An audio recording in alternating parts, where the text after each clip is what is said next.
Chapter 2 at Howie's house. Now we're still doing the same thing. You get to read first, so we'll let you read first. This is Mrs. Quimby speaking to Ramona, of course. All right, let's go. Chapter 2 at Howie's house. Said Mrs. Quimby as she handed Ramona her lunchbox. Grown-ups often forgot that no child likes to be ordered to be nice to another child. Ramona made a face. Mother, do you have to say that every single morning? She asked in exasperation.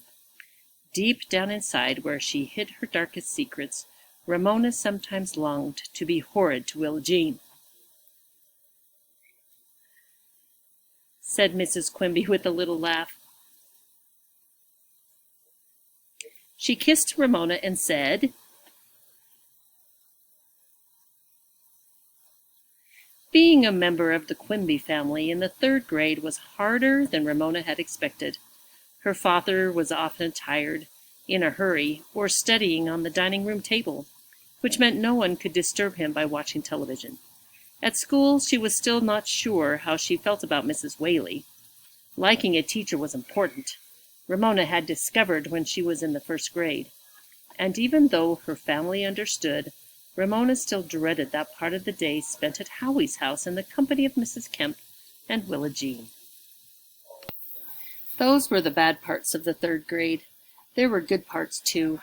Ramona enjoyed riding the bus to school, and she enjoyed keeping Yard Ape from getting the best of her.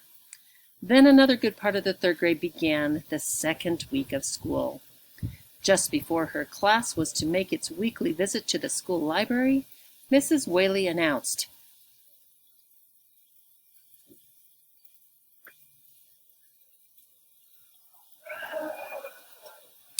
Ramona liked the sound of sustained silent reading, even though she was not sure what it meant, because it sounded important.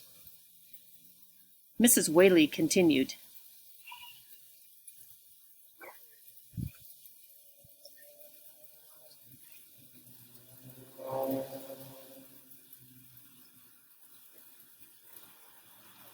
Someone asked? Said Mrs. Whaley. Asked one suspicious member of the class. Mrs. Whaley promised the class. Then she went on.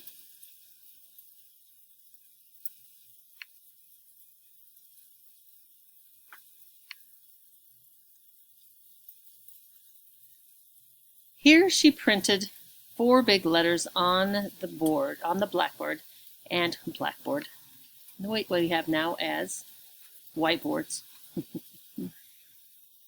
And as she pointed, she read out,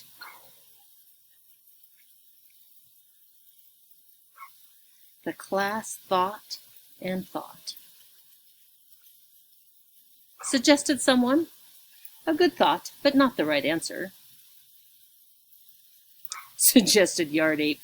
Mrs. Whaley laughed and told him to try again. As Ramona thought, she stared out the window at the blue sky, the treetops, and in the distance, the snow-capped peak of Mount Hood looking like a giant licked ice cream cone. I have to show you my mountains just a sec. Look at my view. Oh, dear. Yeah, it's a beautiful day today. Okay, there's your stretch second.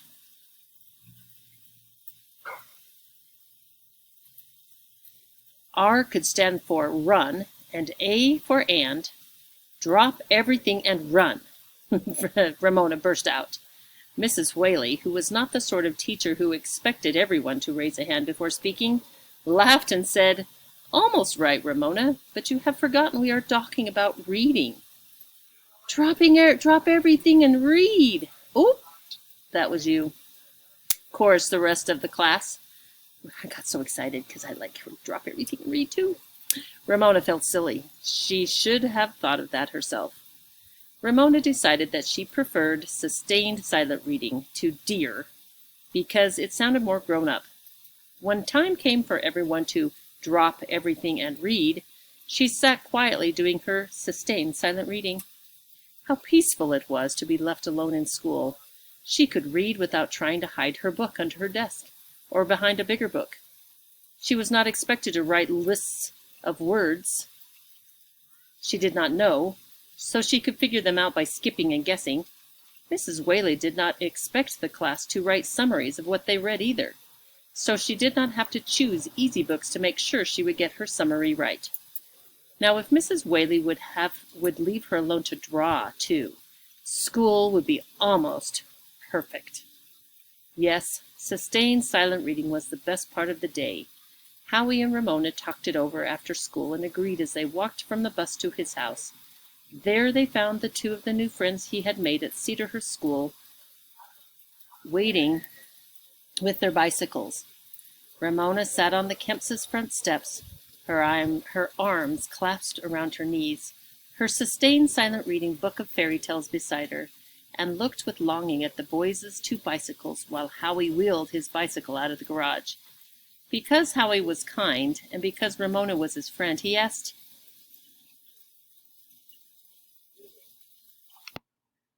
"Would she?" Ramona jumped up, eager to take a turn. Said Howie. Ramona mounted the bicycle, and while the three boys silently watched, teetered and wobbled to the corner without falling off. Having to dismount to turn the bicycle around was embarrassing, but riding back was easier. At least she didn't wobble quite so much, and she managed to dismount as if she were used to doing so. All I need is a little practice, thought Ramona, as Howie seized his bicycle and rode off with his friends, leaving her with nothing to do but pick up her book and join Willa Jean in the house. Now that Willa Jean was going to nursery school, she was full of ideas. Dressing up was one of them. She met Ramona at the door with an old curtain wrapped around her shoulders. She ordered while her grandmother sat watching television and crocheting. The snack turned out to be pineapple juice and rye crisp, a pleasant change for Ramona, even though Willa Jean stood impatiently beside her, watching every swallow until she had finished. Directed Willa Jean. Said Ramona. Willa Jean's grandmother looked up from her crocheting, reminding Ramona with a glance that Ramona's job in the Quimby family was to get along at the Kemps. Did she have to be a dog? If Willa Jean wanted her to then? Said Willa Jean. Ramona kept an eye on Mrs. Kemp as she wondered how far she dared go in resisting Willa Jean's orders.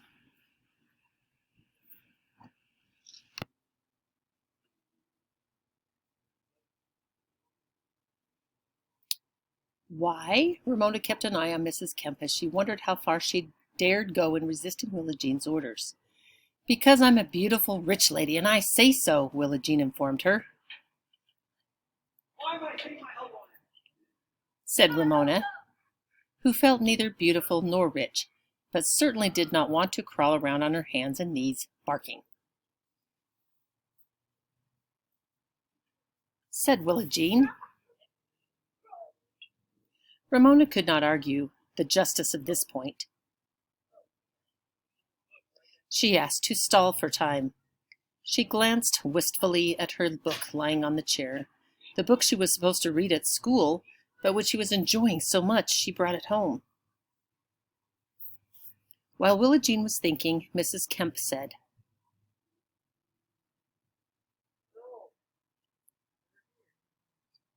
asked Ramona, hoping Willa Jean and Bruce would play together and leave her alone to read.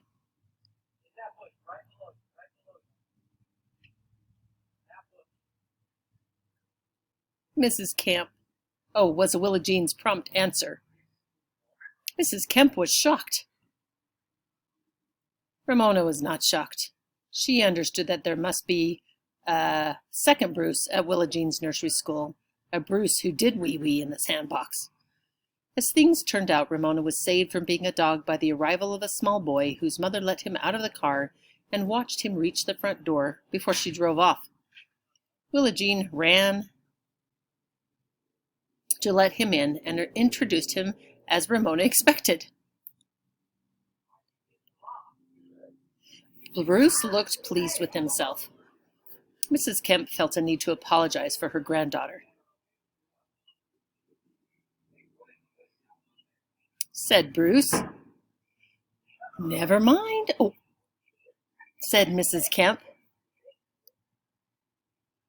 Ramona was trapped, said Willa Jean's prompt answer. She dragged from the corner a carton piled with old clothes. Willa Jean shoved one of her father's old jackets at Bruce and handed him an old hat and her blue flippers. She unwound the curtain from her shoulders, draped it over her head, and tied it under her chin.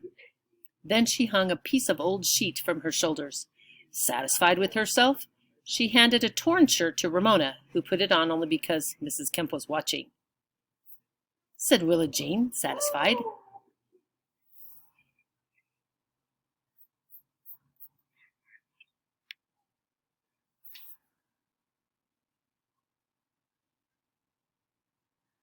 Ramona did not want to be Uncle Rat.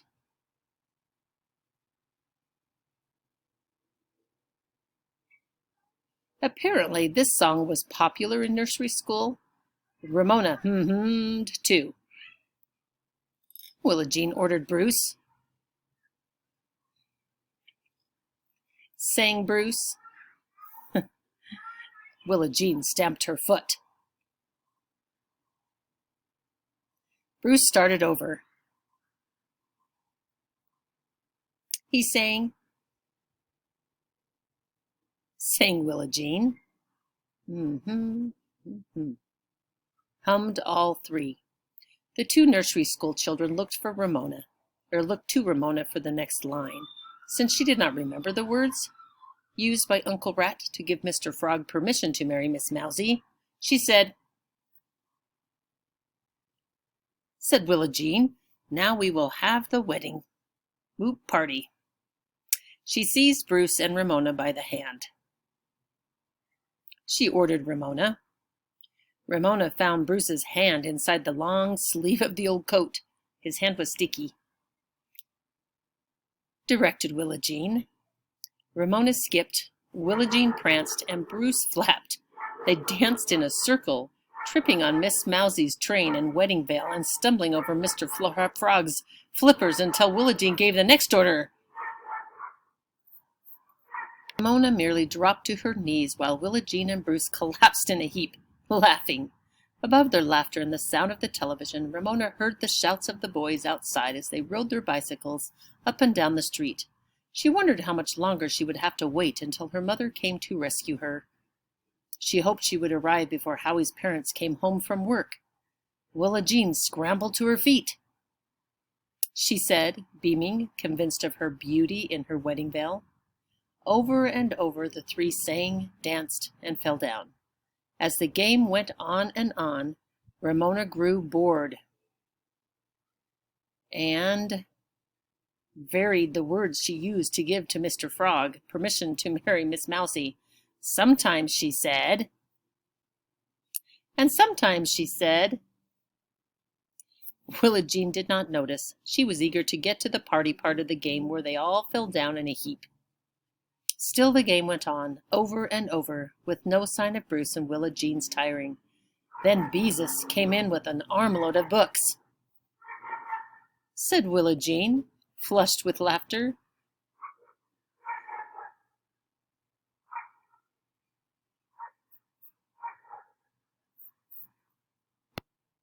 Okay, go to video chapter 2B for the rest of the story.